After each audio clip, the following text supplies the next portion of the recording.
and we have to really escalate the noise we make so that we'll be heard.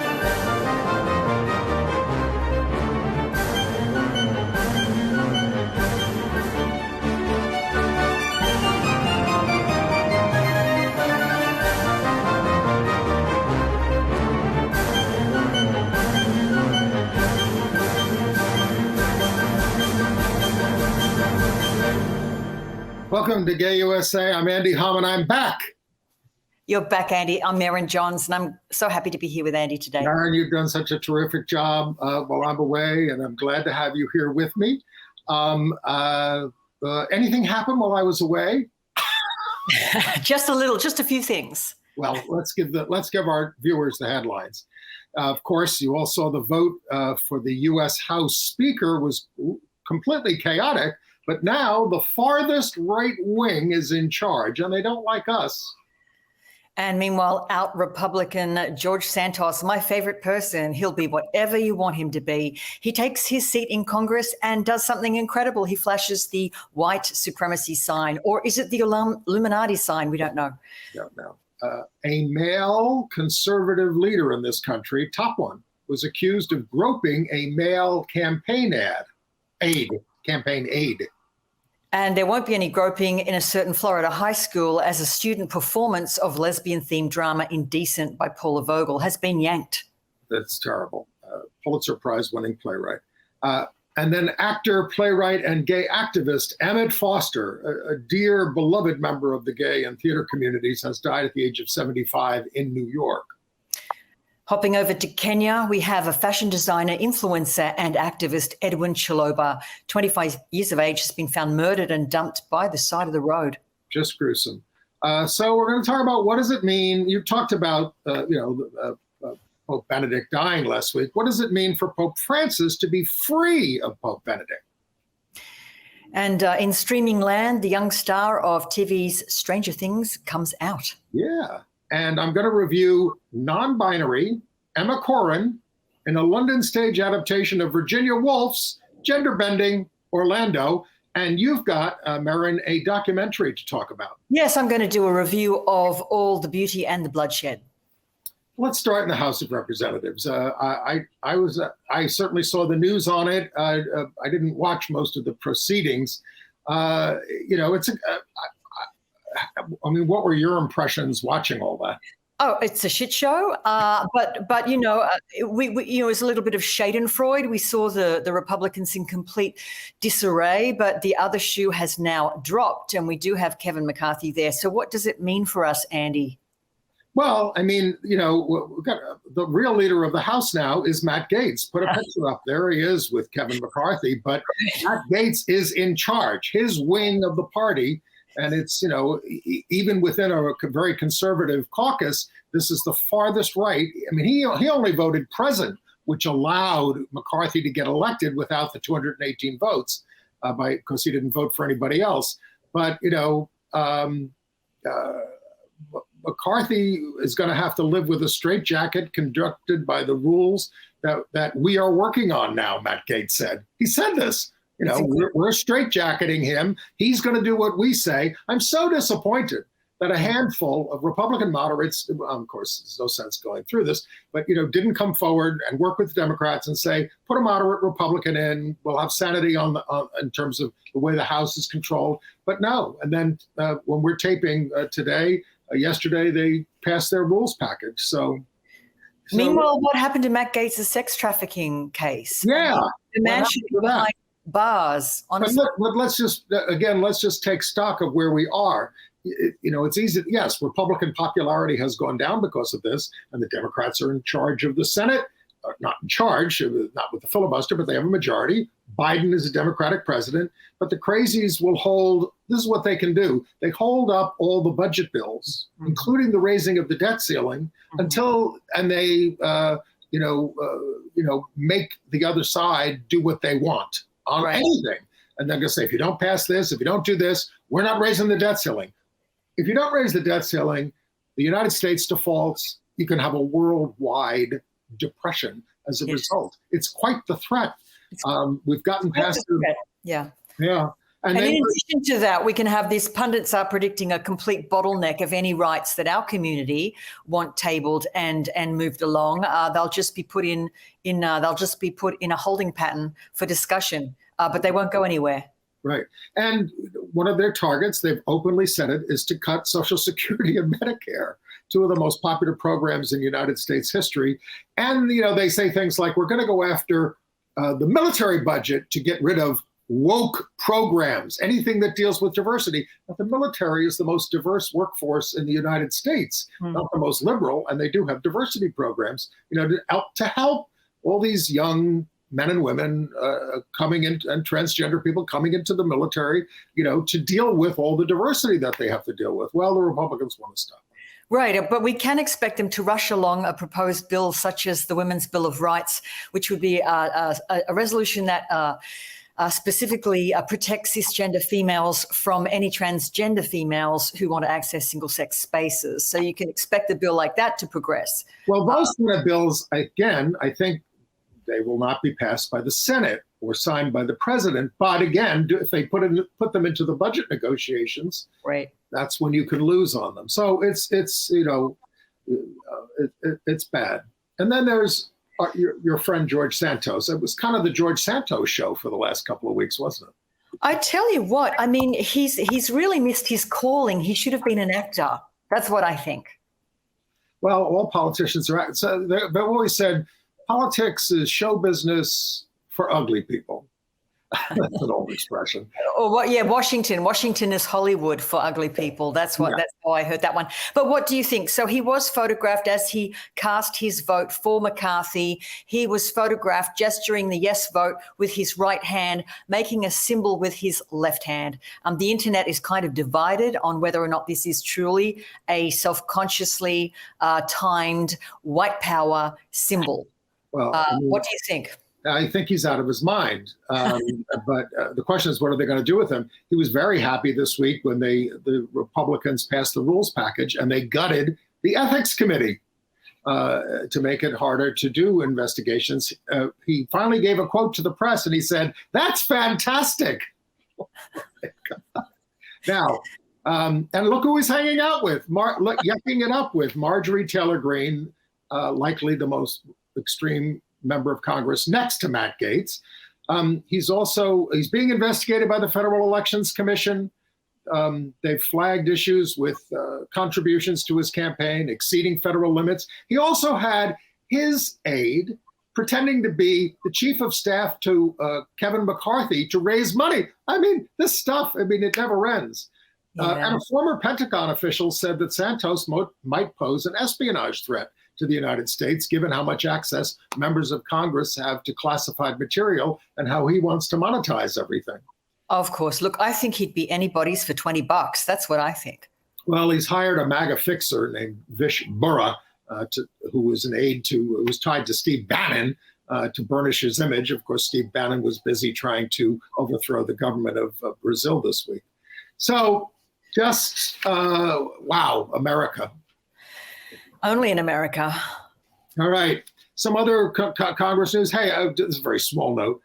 Congressman Robert Garcia, who got elected from Long Beach to the House, he's going to he took the oath on the Constitution and on a copy of the original Superman comic book from 1939 and a copy of his citizenship certificate, because he's an immigrant, and a photo of his parents, both of whom died of COVID.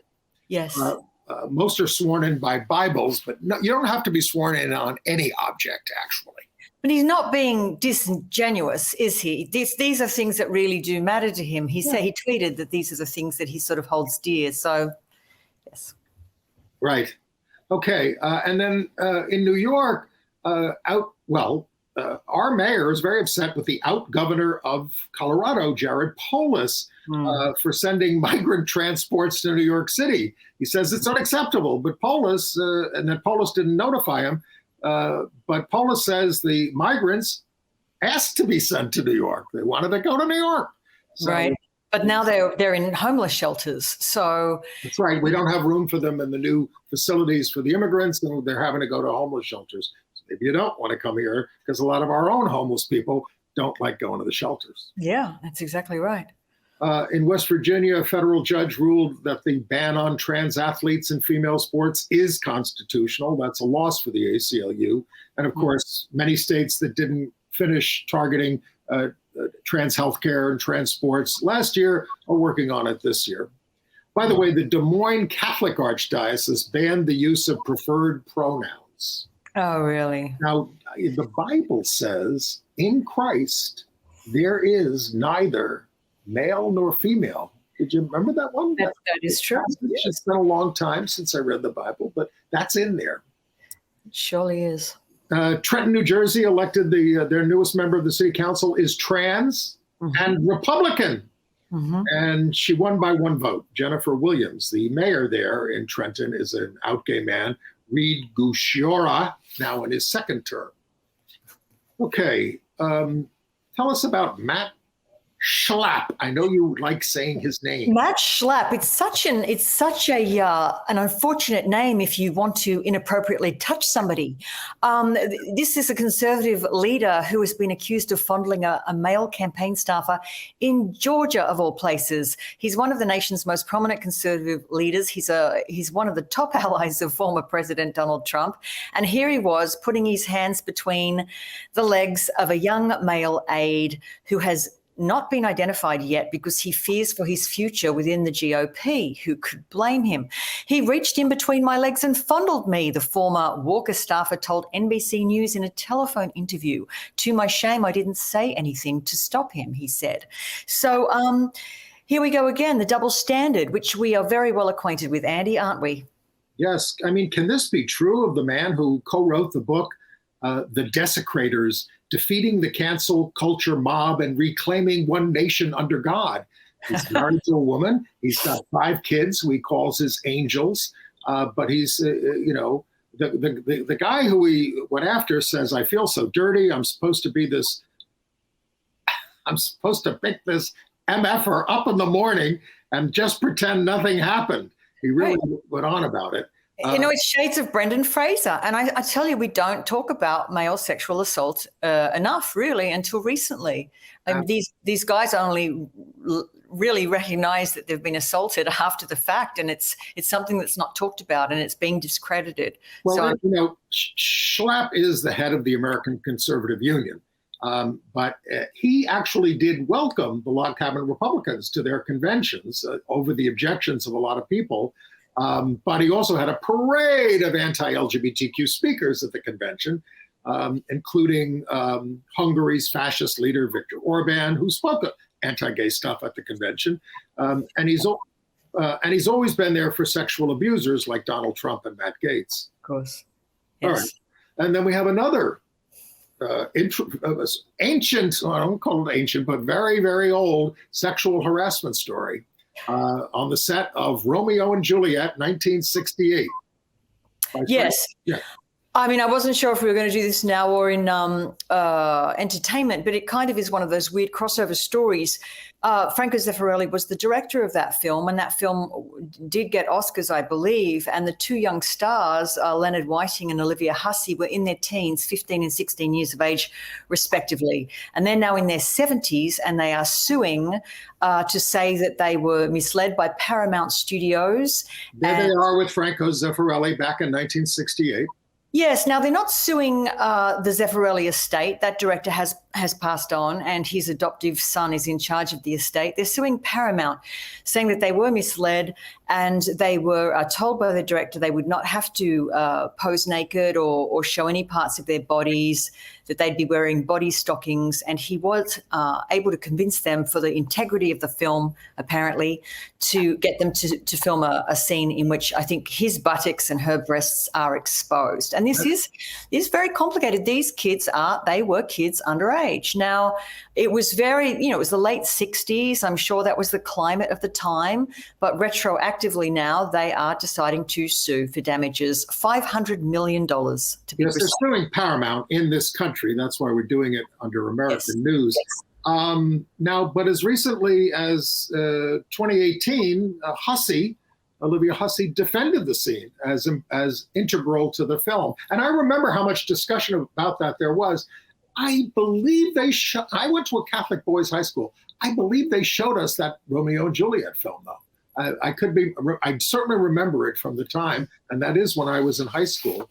They also showed us a live birth film when I was oh my God. When I was in school. I went home and thanked my mother and wished my sister luck because she was pregnant. Little boys pass out in the room when they watch this happen. Listen, I pass out. God. All right. Well, let's go to a censorship story in Jacksonville, Florida. That's where they have Don't Say Gay, and it seems to have claimed a high school production of Paula Vogel's play Indecent, which was on Broadway. That's a scene from Indecent, which is a play about the censorship of a 1923 play called The God of Vengeance that features a lesbian couple. And it was ruled indecent back in 1923. It was taken off Broadway, even though it's quite mild. The school board said that it contains adult sexual dialogue. Now, the director of the film is speaking out about the censorship of it. Her name is Madeline Scotty. Hello, my name is Madeline, and up until tonight I was playing the ingenue in our high school production of Indecent. Tonight during rehearsal, our company was notified that the school board is shutting us down, not because of, but related to the ideals stated in the Don't Say Gay bill. Indecent is a story about how detrimental censorship is, about how its damaging effects can ruin a nation and a community. I don't need to point out the irony. The 100-year anniversary of Sholem Asch's The God of Vengeance being shut down on Broadway is the same week that our production of Indecent would have opened. 100 years. 100 years, and we are still fighting the same injustices that Sholem Asch and his company did. Indecent is about the purity of love, the strength within a community, and the shallowness of those who try to silence identity. Indecent is also a queer Jewish love story, put on by a company composed of Jewish people, of queer people, of activists, and of the descendants of Sholem Asch. They are trying to tell us that this play is dirty, immoral, obscene, and of course indecent. And by that nature, they are trying to tell me that I myself and my community is dirty, immoral, obscene, and indecent. And I don't have a reason. All I can say is that those reasons do not stray far from those in Sholem Asch's time. And I wish I had a solution. All I can say is to vote, and to gather your friends and your family and your loved ones and sit down to watch Indecent, to read Indecent, to read The God of Vengeance, and to have the conversations that we are being banned from having. I'll leave you with this. One of my characters states, "This will be the only role in my lifetime where I could tell someone I love that I love her on stage." So moving. Did you see it on Broadway? You must have. I mean, it was an incredible experience. That and might I just remind people yet again that the love scene, the lesbian scene, it's a kiss that is so pure and brief, and it is the smallest part of the whole damn play. And the night I saw it, when the curtain came down, everyone just sat there for 10 minutes, and then they turned to the person next to them and started talking. And the only other play that I've heard that did that was the original production of Arthur Miller's Death of a Salesman. And this is a play that should be seen, and it's a great American play. Right, and by again, a Pulitzer Prize winner. And Paula Vogel issued a statement about this. She's thoroughly outraged, saddened, outraged, everything. I think I'll link to it in our email. And if you want to sign up for our emails, usatv.org, and you can do so. It's depressing. Now, I haven't heard yet. Sometimes when this happens, people in the theater community get together, they take the show to a local theater and they do it off campus. And then many more people see it as a result. Yes, yes. Well, and the kicker is they've replaced this play with Chekhov's The Seagull, which is a heterosexual story of lurid infidelity and madness. But it's old. Well, this one, of course, is about an old play. It's not an old play. It's about a 100-year-old play. It's not 100 years old. I mean, it's all what's going down in Florida. I mean, look, Governor DeSantis this week appointed to the Board of Trustees of what's called the New College of Florida, the ultra-right leader, Christopher Rufo. He's the guy who sort of invented all these attacks on critical race theory and on LGBT issues in schools. He is the one nationally who has drummed these things up. And of course, DeSantis is the heir to Trump at this point, and right. Perhaps even more scary. Yeah. And then there's what's going on in Texas. They put forth 2 Florida-style "Don't Say Gay" bills, going farther, or further, I guess I should say, by banning mention of sexual orientation and gender identity up to the 5th or the 8th grade. In Florida, it's the 3rd grade. They say it's all about parental rights, but it's as if we don't have LGBTQ parents and allies, like we don't exist. The bills require the school districts to notify parents if there are any change in the way the kid's being counseled. So it sort of would out the kids to their parents, which is terrible. And it lets the parents sue if the school violates that and doesn't report their kids being gay or transgender. It's just Orwellian. That's the word I would use. That's a good word. You want some better news from Oregon? Yes. Okay. The Department of Education there, and of course this is coming from the right-wing press because they're upset about it. Department of Education State Department says schools should refrain from telling parents of their children's gender identities if there's any safety issue that might be at stake for the kids. They issued a 48-page guide supporting gender-expansive students' guidance for schools. Look, they say parents and family support is the goal when supporting gender-expansive students, but may not be possible in all situations. And it encourages the schools to affirm gender identity. Oregon, and of course they have a lesbian governor now. Mm-hmm. Well, they had a bisexual governor before that, we've been doing this. Okay, what's next in the state and local news? I'm thinking about governors. That just made me think about Kathy Hochul. What's she done now? Another bad move, I heard. She's continuing to disappoint us in many ways.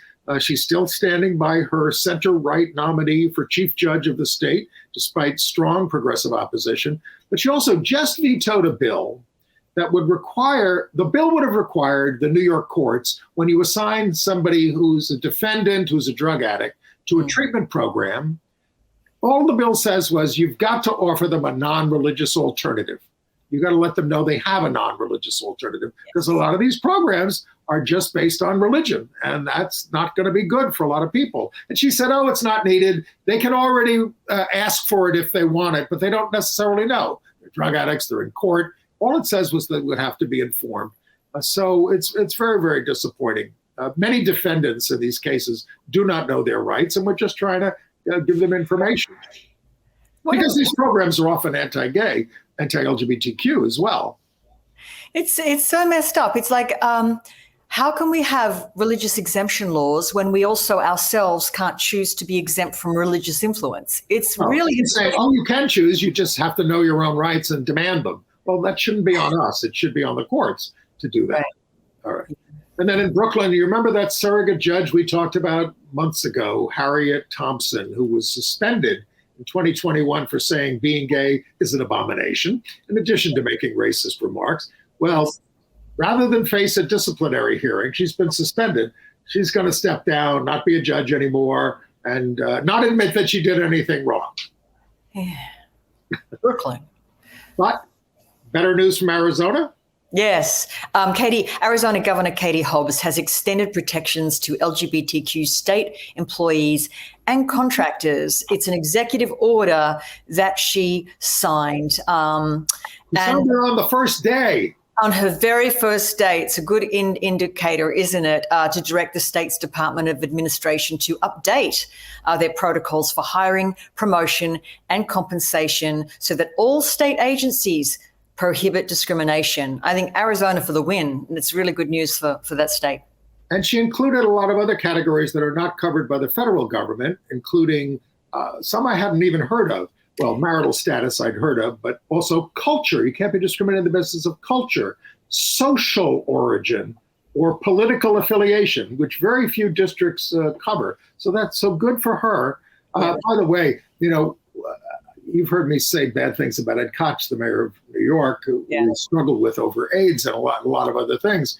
On his first day in office in 1978, he issued an executive order on gay rights. But when we got Governor Mario Cuomo a few years later in '84, we had to struggle with him for 11 months to get to do what he promised to do. And of course, Bill Clinton, instead of signing an executive order on the first day, the ban on gays in the military is gone. He let them roll him, and it was off to the races. If you say you're going to do it, just do it. Right. Let the chips fall where they may. So thank you, Governor Hobbs. Yes. Sort of alarming news from Louisiana. You now need a government-issued ID in order to access pornography online, like a driver's license. You got to give them your driver's license if you want to go to the site. Well, look, I'm all for protecting kids, right? This seems like an invasion of privacy. What's happening at a state level in Louisiana that you think that this would have come in? Oh, right. Yes. Where do I have that? Because, I mean, you think the internet goes everywhere, but with local ISPs, they can track your activity. And then, I mean, isn't that strange? Imagine if you were from Louisiana and you were accessing that site, and when you were at home, you could be prosecuted. And when you were not there, you could not be prosecuted, and they couldn't trace you. It's confusing to me. So who holds the data? Who gets your driver's license or your passport? It's not the site. It's the local authorities. There must be. That just doesn't sound democratic. Well, this is America in 2023. Happy New Year. Happy New Year. All right. I want to mourn the death of my friend and a beloved figure in the theater and gay communities, Emmett Foster. We have a picture of him there. He has died at the age of 75. He had a stroke a couple of weeks ago and just didn't pull out of it. Now, before there was the Book of Mormon, Emmett, I think in around 1985, wrote and performed, and I saw it, Emmett, a One Mormon Show about growing up gay and Mormon. It was hilarious and moving and touching. Now, Emmett was also famous for being the top personal assistant to Joseph Papp, who ran the Public Theater. And he did this for 18 years. And after Joe died in 1991, he did another one-man show called So It's Come to This, covering more of his life and working with Joe Papp. He said he wanted his shows to be life-affirming, to help teach people how to live. And he said, people think a lot of the stuff in the show is a joke because it's funny, but it's absolutely true. And he always told the truth. He was, the numbers of theater people just mourning his loss, everybody knew him. Everybody worked with him at some level, especially at the Public Theater, but also in life.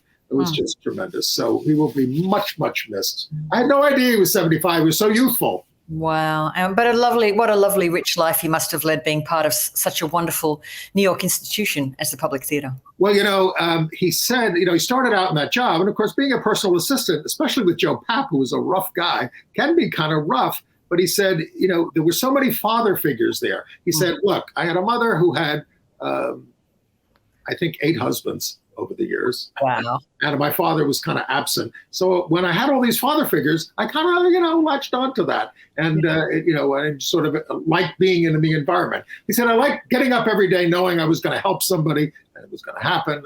And that's the way he was. Okay. All right. You talked about last week or the week before Amber McLaughlin, who was going to be the first trans person to be executed in the United States. She was put to death a matter of hours after our last broadcast last week. And that happened. Obviously, the state law is the law, but the big thorn in everyone's side who discusses this case is that her mental health issues and her abusive background was not brought to trial in her defense. So, yes, that did happen, sadly. This was Missouri. Governor Mike Parson refused clemency petitions that cited the extreme abuse that she suffered, including having fetal alcohol syndrome. She's and as you noted on the show, she transitioned while she was in prison.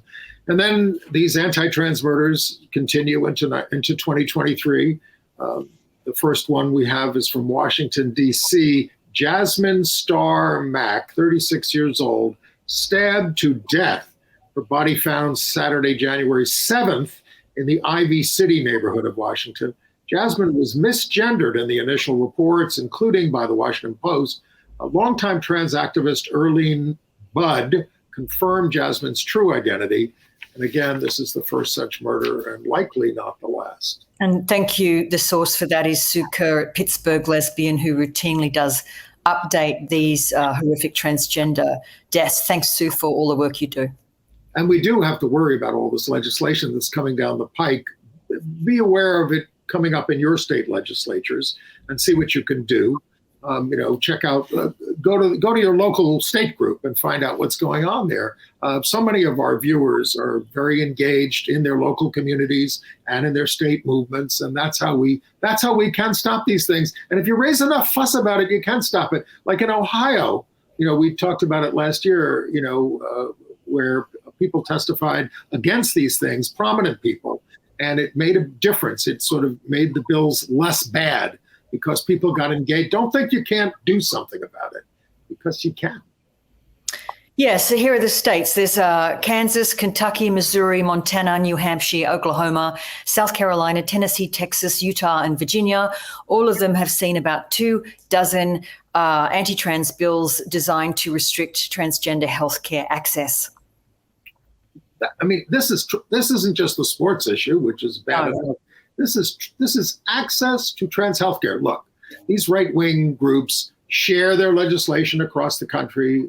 I wish our side did more positive legislation. I mean, like California passes all those wonderful bills. Why aren't we getting them in New York and in a lot? We'll get some of them, but what about all the other states? See what they're doing in California, which is really the leader. And although I want to send my thoughts out to my friends on the West Coast who are getting bombed by these horrible storms and mudslides and everything else, it's just awful. Yeah. All right. Shall we move to international news? Sure.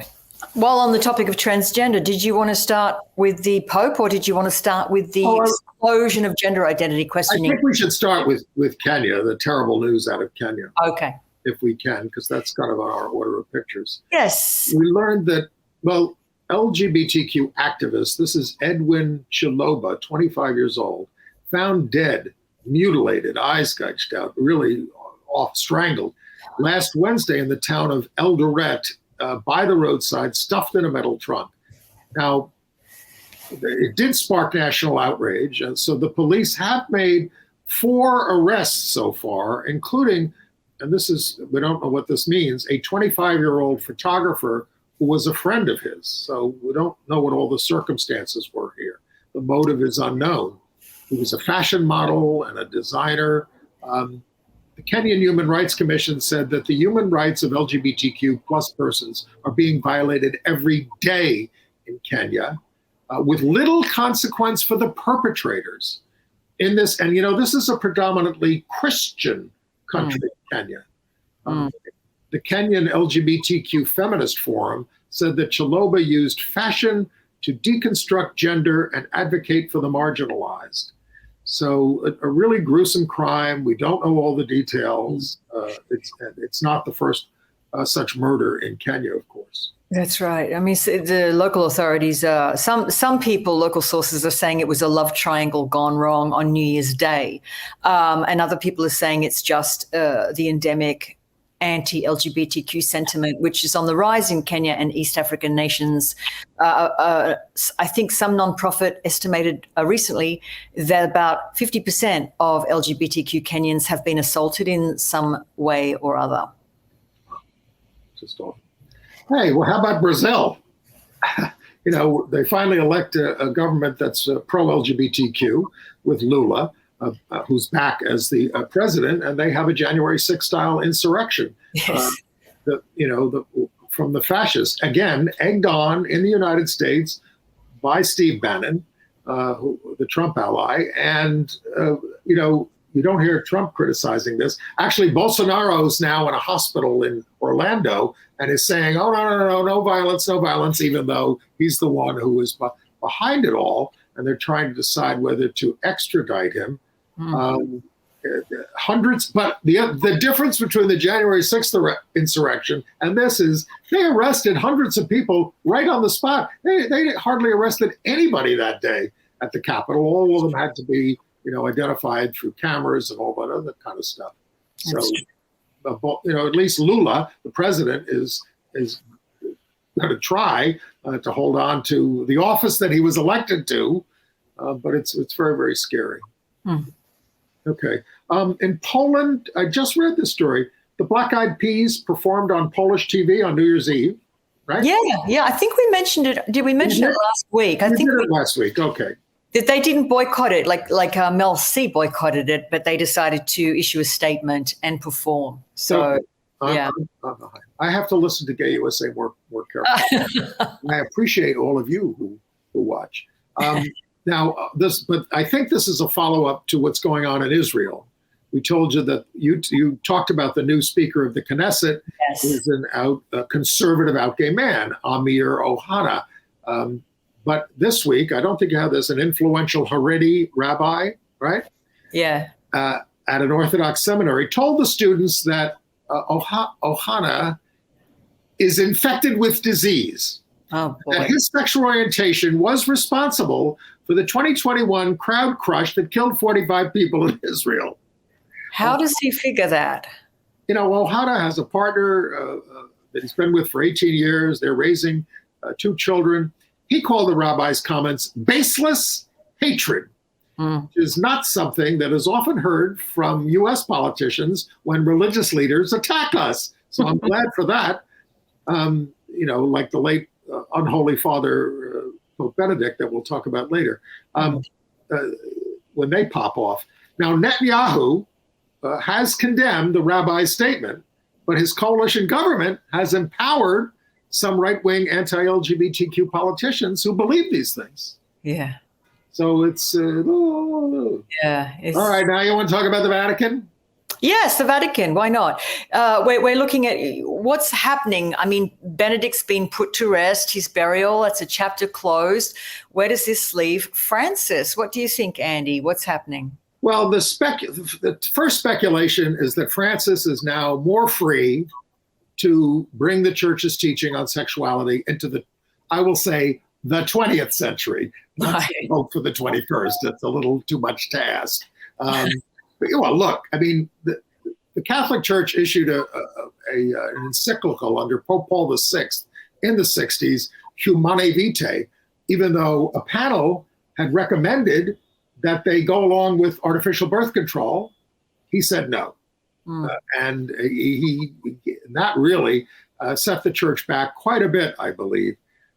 So anyway, but again, my position is until a lesbian can be pope, the church has a long way to go. And I don't mean that as a joke. If they can't accept women as leaders, women, and then, of course, us, LGBTQ people, then it's not going anywhere. Now, I want to make a small correction on the way you reported this last week.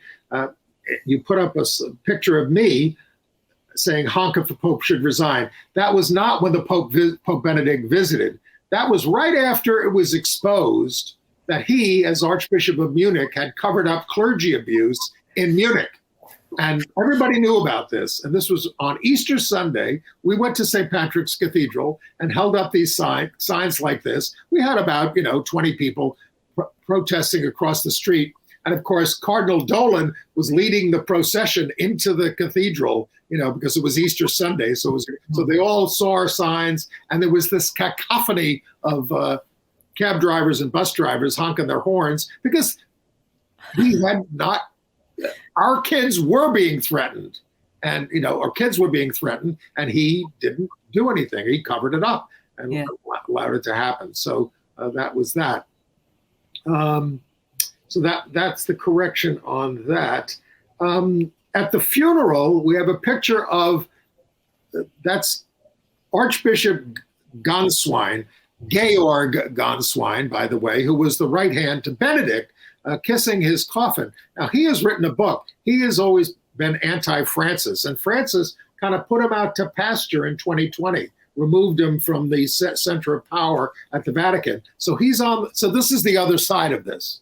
Francis is freer, but I think Benedict's allies may also feel freer to criticize, to attack, etc. Now, Francis has packed the College of Cardinals. He appoints them all. 2/3 of them are now his appointees. They're all men, by the way. Yeah. That's all you're allowed to appoint. That's right. And they're more along his lines, which is not liberal, but less reactionary. And so he's likely to appoint, they're likely to, if he retires, and that maybe he can retire now, so there won't be 2 ex-popes, that they'll pick somebody more like him. But again, get with the program. Start letting women vote, let women be priests, let women be cardinals. Come on. I mean, how is it tolerable in 2023? All right. By the way, Gonswine was not happy with with Francis's sermon about because he hardly mentioned the Pope the ex-Pope by name in the thing. Yeah. Well, poor gorgeous George. I don't envy him. Left behind. Okay. All right. Give us the story from the United Kingdom. Yes. So I saw this little news from the right-wing outlet known as Fox News that UK police forces all across the kingdom have spent thousands of dollars on rainbow insignias, little adornments for the cars, flags, even things like sporks, which I had to Google. What is a spork? It's a cross between a spoon and a fork, mug, the whole lot. So this is £66,000, which is nearly $80,000 US. It's just rainbow-themed merchandise for the coppers. But this has people up in arms. The right-leaning Telegraph newspaper reported police chiefs have been caught red-handed wasting money on woke nonsense. Tom Ryan, a researcher for the Taxpayers Alliance, told the newspaper. But of course, the purpose of this is to say, you can approach us. The police are your friends. Yeah. We can debate that. But at least trying to signal, if you're the victim of a hate crime, come to us. Right. We're not going to bite your head off, and which happened in the past. You'd go in to report something, and they say you got what you deserved. That's changed with a lot of police because of a lot of training and things like this. So it's terrific. Now, this makes me think of when I was in London. I decided to visit the new police museum at Bow Street, which is very famous in the West End. It's the local jail. It's where the police, and it has the whole history of policing. And I want to give them credit. They talk about, they didn't have a black cop until the 1960s in London. And he's interviewed, and there's a video of him there. And the women, there were women in the police force at various levels, but they weren't equal until the 70s and 80s, really, in terms of doing the same things. And they also spotlight famous people who were arrested, like the suffragettes. And this is where Oscar Wilde was held after he was arrested. Now, this is a lockup. It's not a prison. It's just a jail where they put you in overnight. But this shows you exactly the kind of cells that they were in those days. It has a toilet, doesn't have a sink. You have to ask for toilet paper to be handed to you because they won't leave it in the room. It's a typical cell. The suffragettes were held in these types of things. And my friend Peter Tatchell, the gay rights activist who was protesting something there, was held. And when he was put into one of these cells, they said, that's the same cell we put Oscar Wilde in. Wow. Yeah. So it's historic. And I'm glad that they deal with their own sins in the department. It's not just a celebratory thing.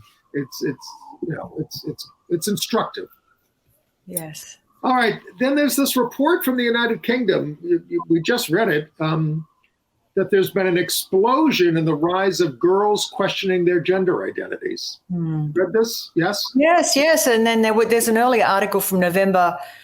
The Guardian wrote this up. But yes, there is, it is an exponential rise. I find it very interesting that this has come out because NHS researchers were asked to investigate why the numbers of adolescent biological girls seeking referrals to gender clinics had tripled. Well, let's look at the numbers. 10 years ago, there were 250 referrals to the NHS for gender issues like this. Mostly boys in those days who, understood themselves to be girls. Last year, there were 5,000 referrals, twice, and that's twice the number of just the previous year. And 2/3 were what they call birth-registered females presenting in adolescence with gender-related distress. And they're looking into the causes. I think, obviously, one of the causes is that people have more information about this now. Mm-hmm. I grew up at a time when you couldn't even talk about homosexuality in polite company, basically. And so it's hard to get a handle on who you are if it's not being discussed in the media, in the papers, in your families or anything else. So that's the advantage that young people have today. They have more information and they figure it out. Yeah. Any other international news? We're down to 11 minutes. Yep. I don't think I have any, no. Well, I want to make a couple of health notes. Just that a QAnon star who said only idiots get COVID vaccines, Christine Weldon, well, she died of COVID. She was working with Roseanne Barr on QAnon videos, which is... Oh, my God. She wanted Anthony Fauci hung from a rope. She once recorded herself yelling at people online who were getting vaccines. She joins a long list of right-wingers felled by COVID because they were anti-vax. But her allies are claiming she was murdered. Of course. In the hospital, and they're threatening the staff there. Of course, yes. And they're also Trump's friend, right-wing activist, Diamond of Diamond and Silk. Diamond and Silk, yes, those couple of dummies, so she died suddenly. If you ever watched them, they were two of the most glamorous, wonderful, unintelligent women I've ever heard speak. But on a hopeful front, and I sent you this article today, scientists at the Dana-Farber Cancer Institute have developed a drug. Again, this is somewhat preliminary, that potentially neutralizes COVID and all variants, including future variants, designed in such a way that natural selection to maintain the infectiousness of the virus should also maintain the drug's activity against future variants. And it comes at a time when, the virus is escaping the vaccines that we have. Okay, entertainment news. No, we had Schlapp, now we have Schnapp. Noah Schnapp. Yes, from Stranger Things. He says he came out on TikTok. He's 18 years of age, and he said, when I finally told my friends and family I was gay after being scared in the closet for 18 years, and they all said, we know. And he said that he plays a closeted gay character in Stranger Things, and he said, I realize I have more in common with my character than I thought. He's 18 years old, and of course there was a lot of pressure from fans saying, come on already, come out. And he's 18 years old. I'm all for coming out. I think we should all do it, but he felt he was feeling some pressure, so he did it. Yes. And he feels good. Are you going to tell us what you thought of Watch on the Rhine at the Donmar Warehouse? Watch on the Rhine, Lillian Hellman play. It's from 1941. And it was a Betty Davis movie in 1943, which I have seen. But this was at the Donmar Warehouse. That's a family. The father in the family is a German resistance member. And she comes home to her Washington, D.C. suburban home, very fancy, after 20 years of being away with her kids. And, they're trying to regroup before he goes back in the 30s to go back fight in the resistance there. And it's kind of an old-fashioned play, but it's an anti-fascist play. It's most wonderful. And the mother, the grande dame of the house, is played by Patricia Hodge. Are you watching? Oh, I love her. I love Patricia Hodge. All Creatures Great and Small. Yes. She's the rich lady in town now, but I've been watching her since Betrayal from Harold Pinter, a movie years ago. She's a wonderful actress, and she's so tremendous. So if this show doesn't come to New York, check out the Betty Davis movie from 1943. It's on Turner Classic Movies from time to time. And the other one I saw is also very fine is Neil Bartlett's. He did Charles III. He did Cock. Stage adaptation of Virginia Woolf's novel Orlando. And you remember that was a movie. Now this is Emma Corrin, non-binary, playing the role of Orlando, which is a gender-bending role. It's about, it takes place over 400 years, starts out in the Elizabethan era when Orlando is a man, and then it goes across the centuries and discovers that she's a he. And, he's a she. I'm sorry, I'm mixing it up. Now, this was made a movie with Tilda Swinton way back when, but directed by Michael Grandage here. And it's got a chorus of 8 people, men and women, playing Virginia Woolf in cardigans, looking kind of frumpy and commenting on all that's going. And it's got Deborah Findlay, if you know her, wonderful British actress. She plays the no-nonsense housekeeper over the years, giving commentary on what's going on. So I highly recommend that. Especially as gender and sexuality are once again controversies in the West. I saw a movie that you would like to see, Andy. Last night, the documentary All the Beauty and the Bloodshed. It is now showing in select cinemas, including IFC here in New York, and the Museum of the Moving Image has a special screening on January the 15th. But I wrote a little review. I'll just quickly whiz through it. I found this to be an incredible documentary, mostly because it intertwined several threads from the renowned photographer Nan Goldin's life, using her slideshows, her images, snippets of film, and her terrific voiceover.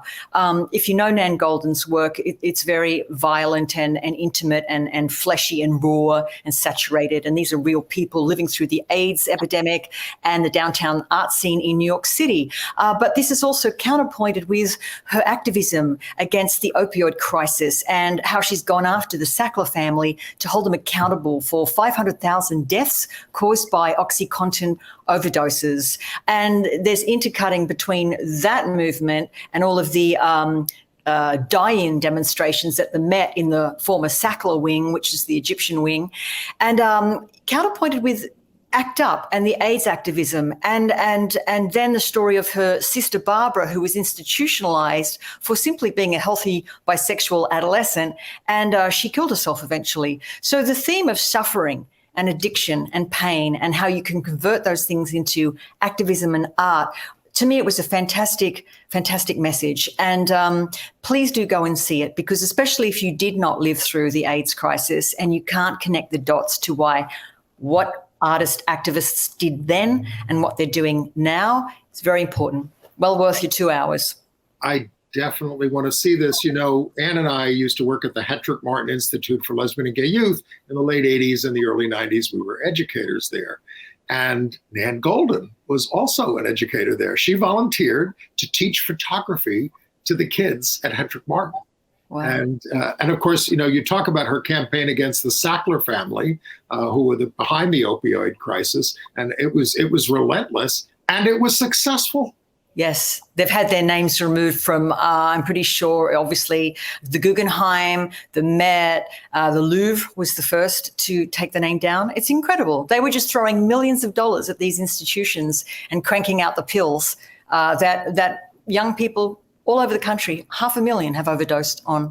Well, you know, that gets to the issue of economic justice, which I don't think we talk enough about, because, you know, billionaires like, who's the guy with, why am I blocking the name of a guy at Twitter? Elon Musk.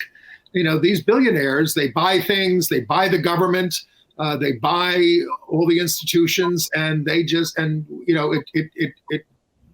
it hurts democracy tremendously. I'll say something controversial. There shouldn't be any billionaires. I mean, people say, oh, they worked hard. Are you kidding? I mean, they don't do all the hard work. I mean, their workers do.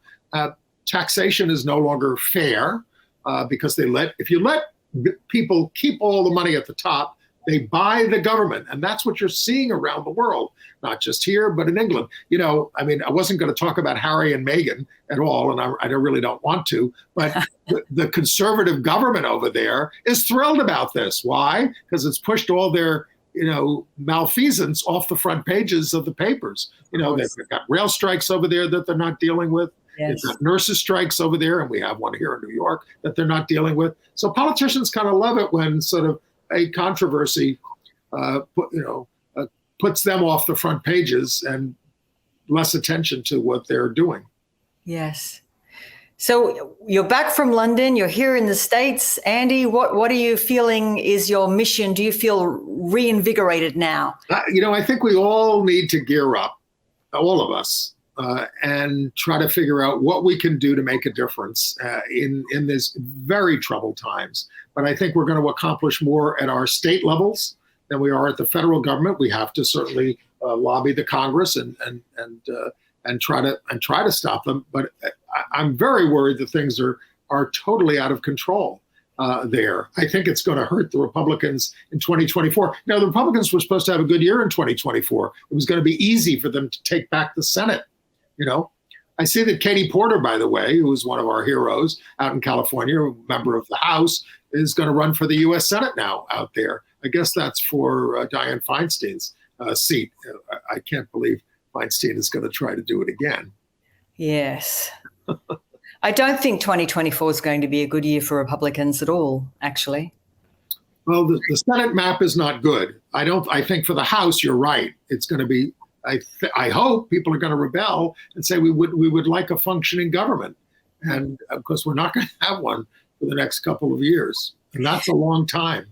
I feel the ethos, for me, if you don't mind me saying as an outsider looking in on it, the ethos of every man for himself, it's not a good one right now where the planet is concerned. Mm-hmm. And I think that when everything's wonderful and there's plenty of money and, we can drive a big gas guzzling car, the pull yourself up by your bootstraps ethos is fabulous.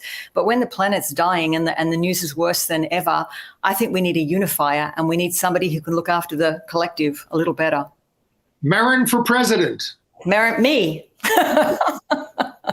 Well, I would love to see many more people like you in public office than the cast of characters that we have here.